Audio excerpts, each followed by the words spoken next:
Hello, my name is Nick Davis. I'm a realtor with Remax Premier Group, and I live and work here in the Tampa Bay area.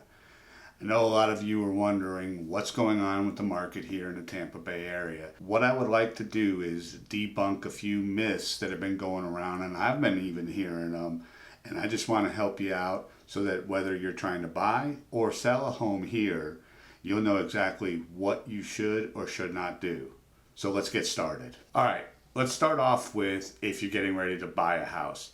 I've been hearing a lot of people say that, hey, the interest rates are too high. I'm going to just hold off and wait. Well, where are you living? If you're renting a house, well, 100% of your rent is going to the landlord. None of that money is being reinvested into where you live for you. So when Cindy and I bought our first house in 1989, and I know we're older, but we bought our first house in 1989. The interest rate was 11.5%. That was prime. Now, granted, the house we purchased in Fort Benning, Georgia, was $52,000, but it's relative today. And I know everyone's remembering the 2s, the 3%, the 4%. But remember, if you're renting, you're giving 100% away. Nothing's being put back into your investment, into the property you're living in, except for the landlord. So with that said, even if the interest rates are a little bit higher than they've been, it's still not a bad investment. People will always say that, well, that interest rate is way too high, but it's still probably the cheapest interest rate you're going to have on anything you're purchasing. Think about a car. Car interest rates are up. Credit cards, gosh, credit cards 23, 24, 25%. And if you make that minimum payment, you're never going to pay off the balance. So it's still not a bad time to buy. Right now, we're starting to see homes stay on the market a little bit longer. So it's not the wild, wild west. It's not, 50 offers in on a house. But Cindy and I were watching this house in our neighborhood, and we said, well, let's use this as a gauge. This house had pretty much everything updated, upgraded, beautiful home. House hit the market, and it was on the market for 2 days and went under contract. So homes that are priced right and are priced for the condition that they're in are still selling relatively quickly. It's the homes that the sellers are trying to get more than possibly what the home is worth. Those are the ones that are going to be sitting on the market. So it's still a good time to purchase a home. I know that a lot of lenders are offering the ability to refinance your property or the mortgage when the interest rates come down. It's kind of built in, so it may be something to consider, but just throwing your money away in a rental, if you can purchase, seems to me like something that I wouldn't want to do or something that you should do. So we're here. There's still homes. People are still purchasing them. Give us a call. Alrighty. So now we're going to flip over to the selling side. And it probably was last August, July. All of a sudden the market switched. Houses were going on the market. They were multiple offers, 25, 30, 40, 50 offers on properties. They were selling for 25, 50, 75, 100,000 over the list price.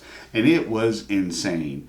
And if you didn't sell during that time, the market's all about timing. So if you didn't sell during that time, chances are you've missed the height of the market. So it doesn't mean that you're not going to make any money on the sale of your home, but depending upon when you purchased, instead of making, X amount of money after the sale, you may make Y, but you're still making money.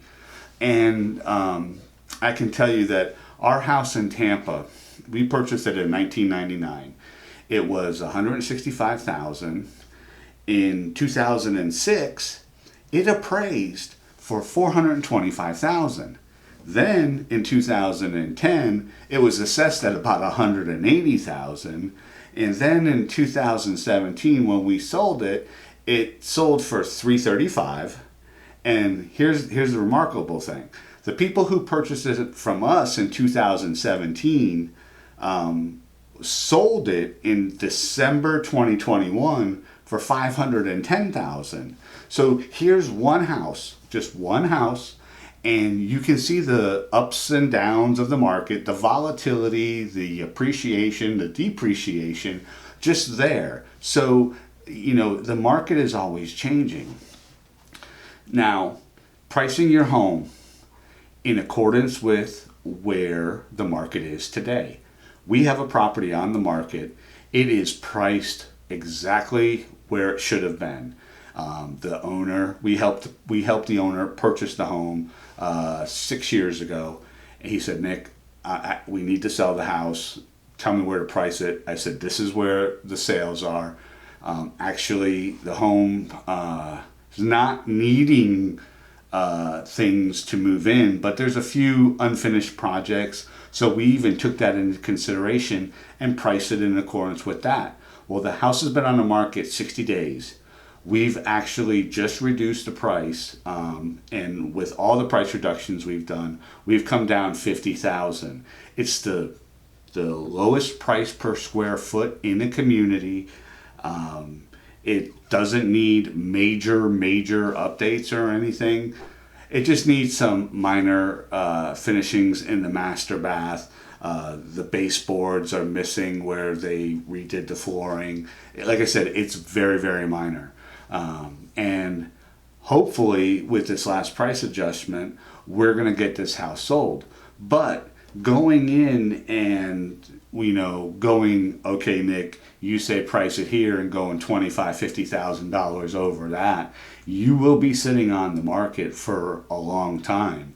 And what happens when a home sits on the market, buyers start to get weary and go, what's wrong with it? So pricing it right for what it is still going to make you probably a lot of money depending upon when you purchase the home. And so I hear sellers say, well, I don't need to sell. And I say, well, then why do you want to put it on the market $100,000 over what I'm recommending? The last thing that I want to talk about is we're hearing it. People are speculating short sales. They're coming back. Oh my God, we're going to be able to buy this house at 30% of the value. So Cindy and I were in real estate when the market crashed. And we embraced short sales. We had a lot of clients who were upside down, and some of them got relocated. Some of them were investment properties. So we closed over 250 short sales for our clients, whether it was purchasing or selling. And so the difference today with short sales is back then the seller didn't have any equity. They had, purchased it, and at the height of the market back then was 05, 06, or B, they sucked all the equity out of the property. So the difference between today is people have equity. So if they get into trouble, they can still sell the home, won't be a short sale, and if they're behind in payments, they'll just have to have that deducted from the final net proceeds.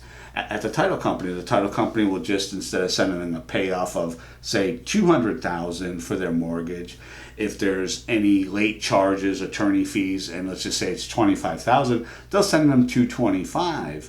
But the difference is these sellers have equity. So if you're waiting for short sales, I think you're going to be waiting a long time. And again, then as a buyer, you're giving 100% to that landlord and nothing is being invested into you and your property. So I really don't see short sales being significant. Will there be some? Absolutely.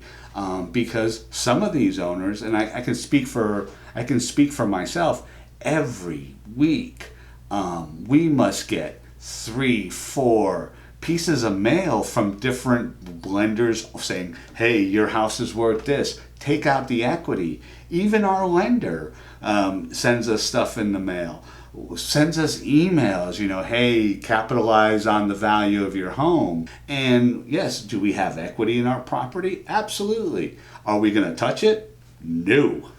We're going to just leave it the way it is because, we like where we live.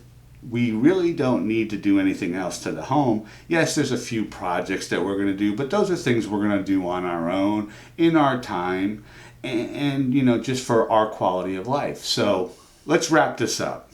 Still a good time to buy. Still probably the lowest interest rate that you're going to pay for anything you're financing. We're starting to see a little bit more inventory on the market. Selling. Is it 6 months ago? No. Are you still going to make a decent return on your investment? Absolutely.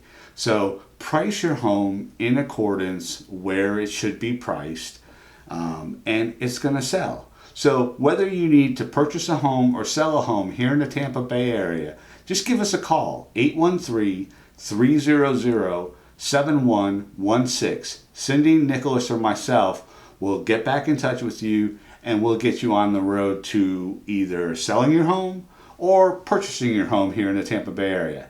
Have a good day.